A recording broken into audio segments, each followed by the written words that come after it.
Olá, muito boa noite para todo mundo. Quando o dia cresceu e esquentou o sertão no último chapadão antes da fronteira, a comitiva estradeira do Terra Viva DBO na TV já estava na Fazenda Medianeira entregando a boiada pantaneira. E estando com o serviço feito, chama agora os companheiros para a lida violeira, começando a porfia com a apresentação da nossa prosa brideira do dia. O CPEA, que é o Centro de Estudos Avançados em Economia Aplicada da Exalc de Piracicaba, aqui no estado de São Paulo, divulgou nesta terça-feira passada, que foi a jornada fechadeira de fevereiro, o seu balanço a respeito do caso acontecido no setor leiteiro brasileiro e o resultado foi bem diferente do que estava sendo esperado pelo povo do mercado.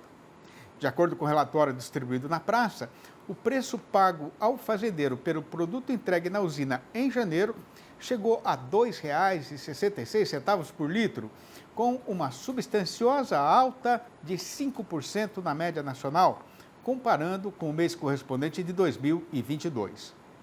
Descontando a inflação oficial registrada neste período considerado, esta é a maior média real já apurada para janeiro, desde que esta pesquisa começou a ser feita no já bem distante ano de 2004. A explicação para esta surpresa vinda do mercado é que, se fosse só pela determinação da natureza, o comportamento normal da cotação seria de queda, porque esta é a época da safra do capim e, tendo fartura de comida, a vacada responde enchendo o tanque de resfriamento, né? Mas o que aconteceu em várias regiões do país foi uma forte estiagem fora de hora, que fez rasoura na pastagem e derrubou a produção. E onde não teve seca, o problema foi o contrário, com enchentes e inundações que foram motivo de grande consumição. Tanto que, falando sempre na média nacional, a quantidade de leite recebida pelas indústrias teve um esmagrecimento de 2,1% de dezembro para janeiro. E, como se isso fosse pouco, o pecuarista brasileiro ainda continuou enfrentando uma forte pressão altista no seu custo de produção. A esse respeito, a informação apurada pela pesquisa do CPEA mostrou que, em janeiro, a despesa ordinária da pecuária leiteira registrou um aumento de 0,7%. E com tamanho apertamento na margem, muita gente acabou não tendo condição de fazer o investimento mínimo necessário para tirar do rebanho o seu melhor rendimento. Aí, com o encurtamento da produção, o preço no mercado spot, onde participam só as empresas do setor, voltou a disparar na subida da ribanceira. Em Minas Gerais, por exemplo, que aliás é o maior estado produtor de leite do Brasil, o valor médio deu um pulo de nada menos que 22,4% só em janeiro. E, logicamente, que isso acabou batendo no comércio atacadista, com a Praça Paulista registrando altas de 4,2% para o leite de caixinha e de 3,3% para a mussarela no primeiro mês do ano presente.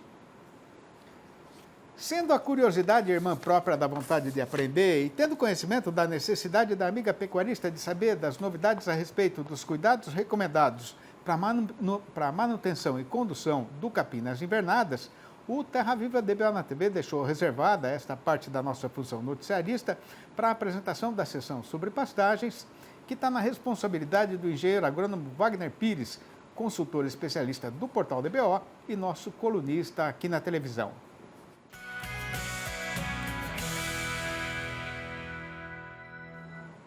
E o assunto de hoje é a importância de ter muitas árvores na propriedade para garantir o bem-estar do gado e poder tirar dele a sua melhor produtividade.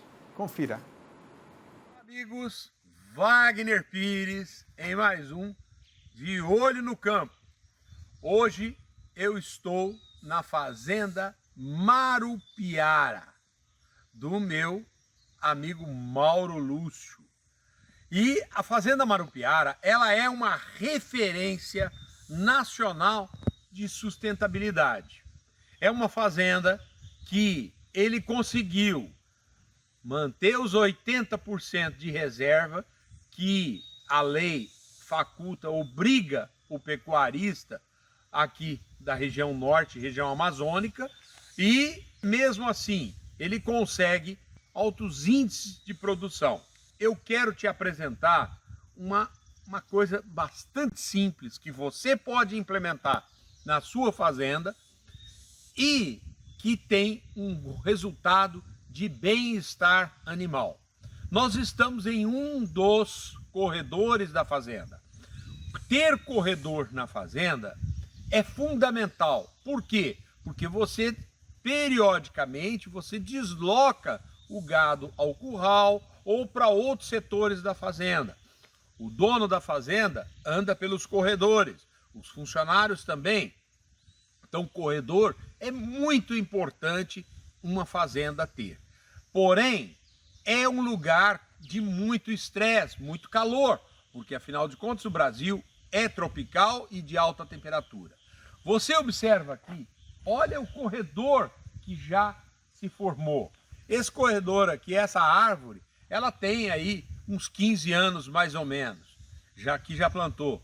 Esse aqui é o mogno africano, que o pecuarista optou por plantar. Uma árvore muito bonita, que dá sombra, dá uma ambiência e dá até prazer para o animal transitar aqui nas horas mais quentes do dia.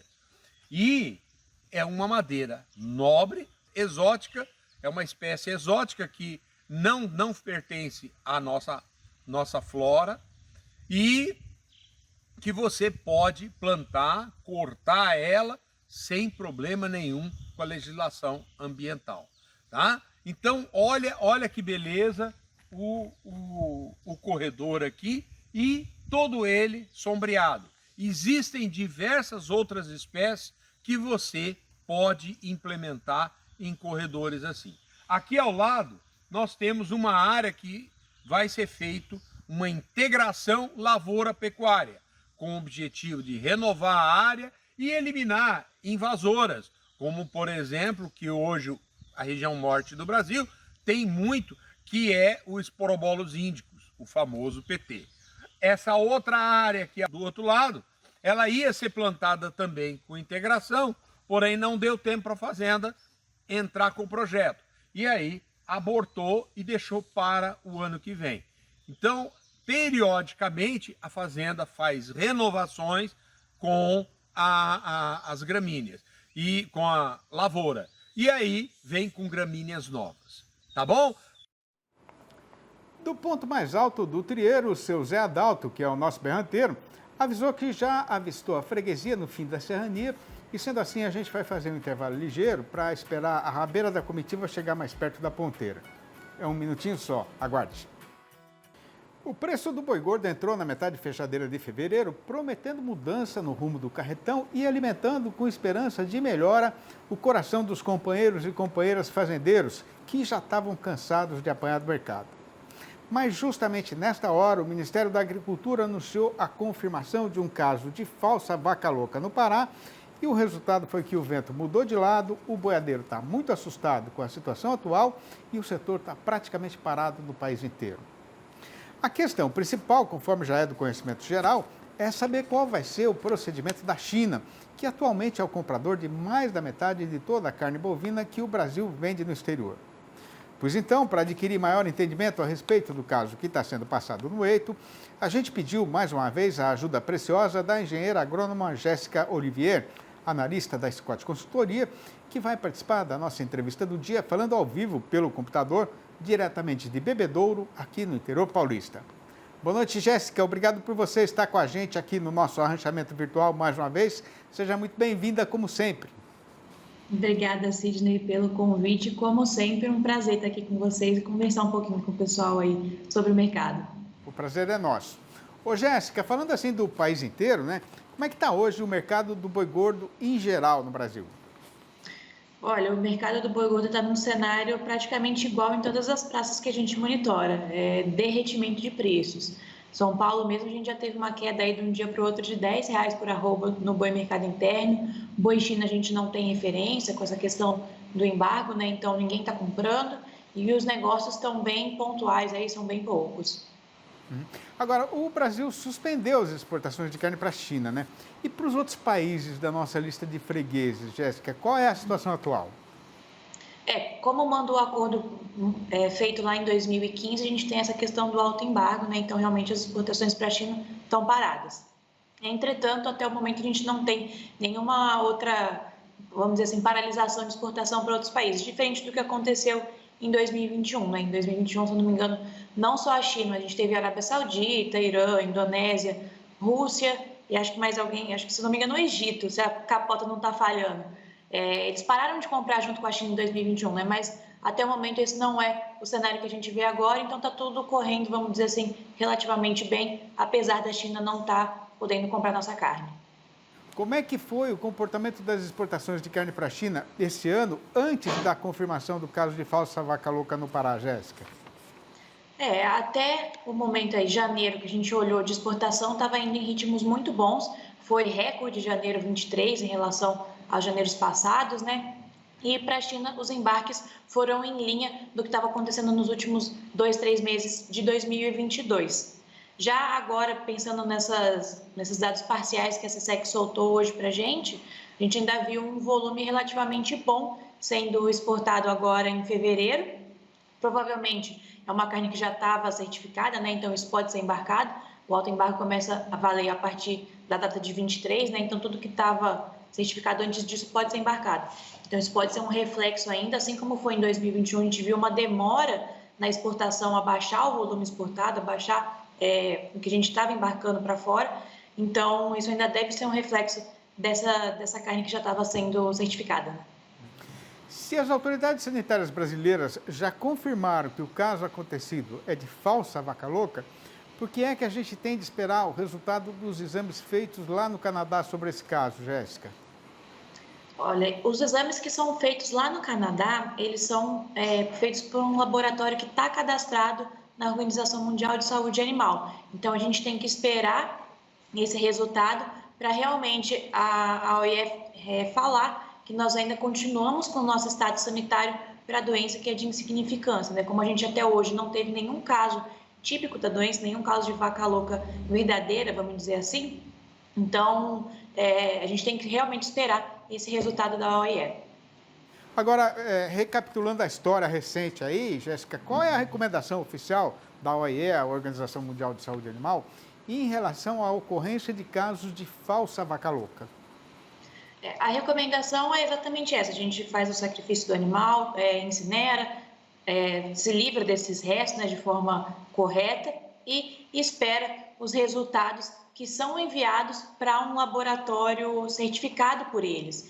Então, a partir desse resultado, eles vão pegar e vão falar assim: olha, tudo bem, o Brasil continua sendo um país livre da doença, esse caso também foi atípico, como foram todos os outros da nossa história, e assim a gente pode seguir a vida normalmente.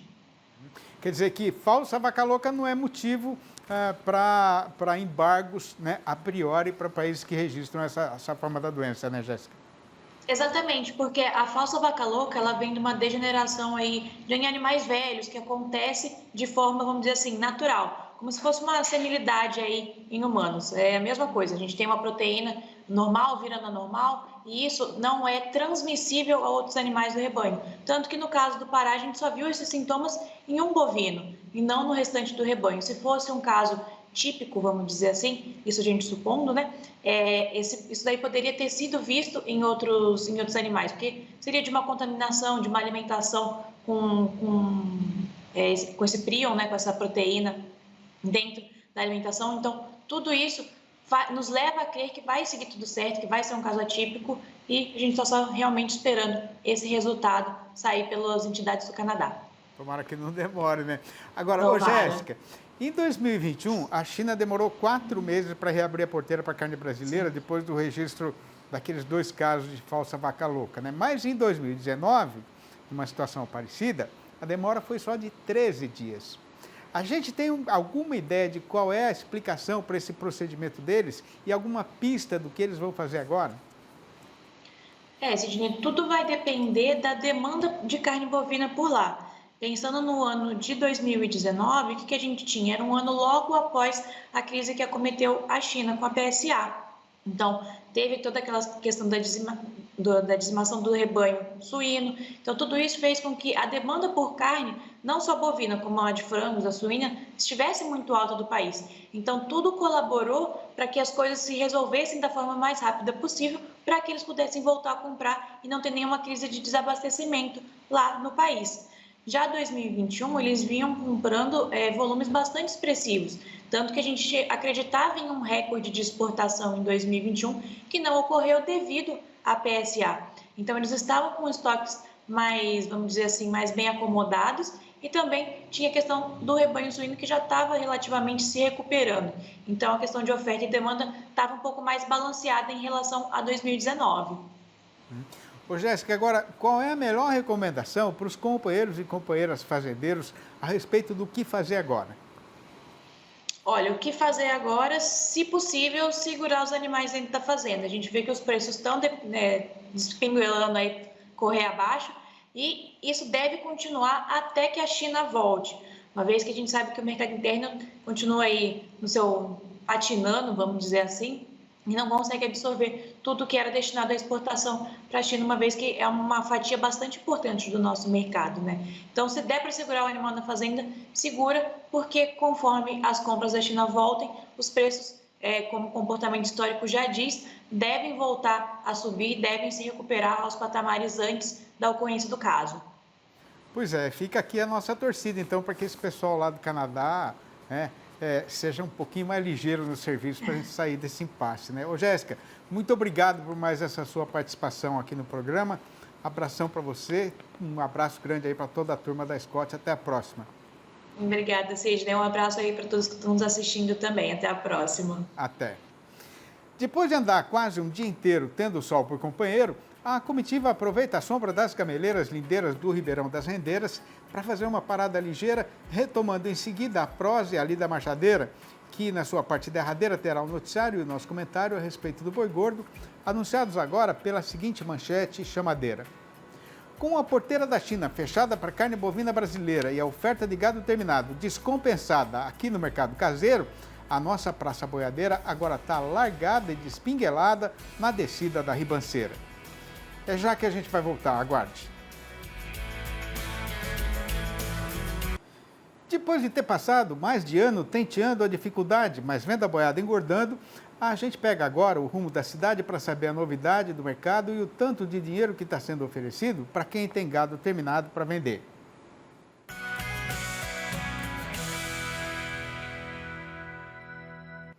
E a gente começa a recitação do noticiário e do nosso comentário fazendo a recomendação aos companheiros e companheiras fazendeiros que continuam tentando ganhar a vida na lida de gado de corte para se segurar firme no banco, porque o tranco vai ser forte. O que tem para ser contado aqui nesta virada de mês, com o final de fevereiro e a entrada de março no calendário, o mercado pecuário sofreu um grave despencamento e afundou de vez no país inteiro. E nem é necessário explicar que essa consumição é consequência do caso de falsa vaca louca encontrado no Pará.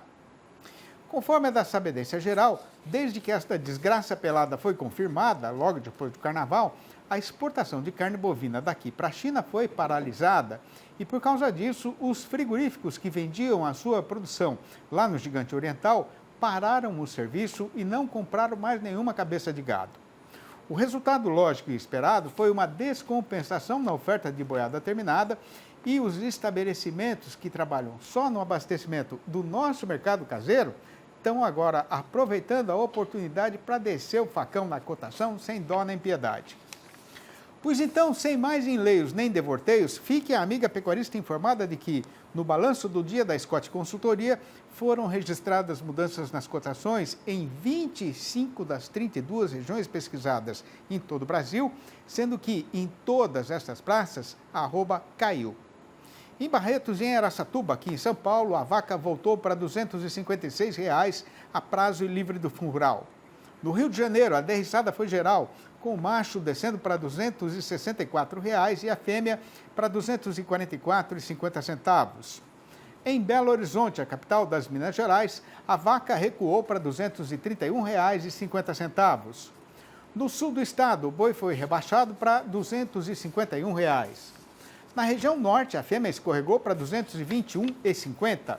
No Triângulo Mineiro, a vaca está valendo só R$ 244,50. Em Goiânia, a capital do Goiás, a fêmea piorou para R$ 231,50. No sul goiano, a vaca já não vale mais do que R$ 221,50.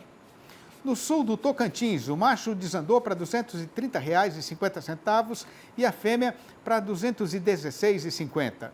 No norte do estado, o boi foi rebaixado para R$ 222,50.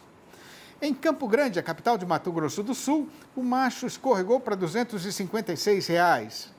Em Dourados, o boi desceu igualmente para R$ 256 e a vaca para R$ 236,50. Em Três Lagoas, a fêmea se largou também para R$ 236,50. Em Cuiabá, capital de Mato Grosso, os preços novos são R$ 238,50 para o boi e R$ 228,50 para a vaca. No norte e no sudeste do estado, o macho se desvalorizou para R$ 241,50. Na região sudoeste, a vaca desguaritou para R$ 226,50. No oeste da Bahia, o macho está por R$ 248,00 e a fêmea por R$ 234,50. Nas Alagoas, o boi despinguelou para R$ 280,50. No oeste do Maranhão, o fazendeiro está entregando macho a R$ 226,50 e fêmea a R$ 212,00. Em Paragominas, no Pará, o boi diminuiu para R$ 243,50 e a vaca para R$ 226,50. No Espírito Santo, o valor do macho encurtou para R$ 238,50 e o da fêmea para R$ 235,50. Em Santa Catarina, o preço máximo do boi é R$ 279,00. E no oeste do Rio Grande do Sul, o macho está sendo falado agora a R$ 8,75 o quilo vivo ou R$ 262,50 por arroba. Eu já estou carregando na cacunda o peso de mais de 60 anos e até agora eu estou pelejando, mas ainda não consegui o que eu tanto queria, que era aprender a voar sozinho. E se alguém pudesse me ensinar, eu ia querer poder ficar lá por riba da serrania e das matarias, campeando a felicidade junto com os passarinhos de todas as qualidades, na mais perfeita liberdade, sem nunca mais ter de brigar para me defender da falsidade e da tirania do povo que manda na nossa freguesia. Esta e mais de 800 outras prosinhas rimadas com a mesma embocadura e intenção, escritas por mim mesmo para fazer a louvação da verdadeira cultura brasileira, estão reunidas, organizadas e publicadas nos 4 livros da minha série Versinhos de Caipira, que contam com leveza e paixão as belezas da lida e da nossa vida sertaneja. Se o companheiro e a companheira ainda não leram e quiserem saber como fazer para comprar um exemplar ou logo a coleção inteira, podem ligar diretamente para mim, no meu telefone pessoal, que é o 11 98 224 1807. Repetindo, 11 98 224 1807. Ou mandar um e-mail para sidneymasco@uol.com.br ou ainda achar meu nome lá no Facebook. A conversa quando é boa, o caboclo não cansa, mas a vida não para, o relógio avança e se a gente não correr, o serviço atrasa e aí é o prejuízo que nos alcança. Por conta disso, a comitiva já está de saída, mas deixa prometida a volta do Terra Viva DBO na TV para amanhã, às 6h30 da manhã e às 7h25 da noite. Um abraço para todo mundo e até lá então.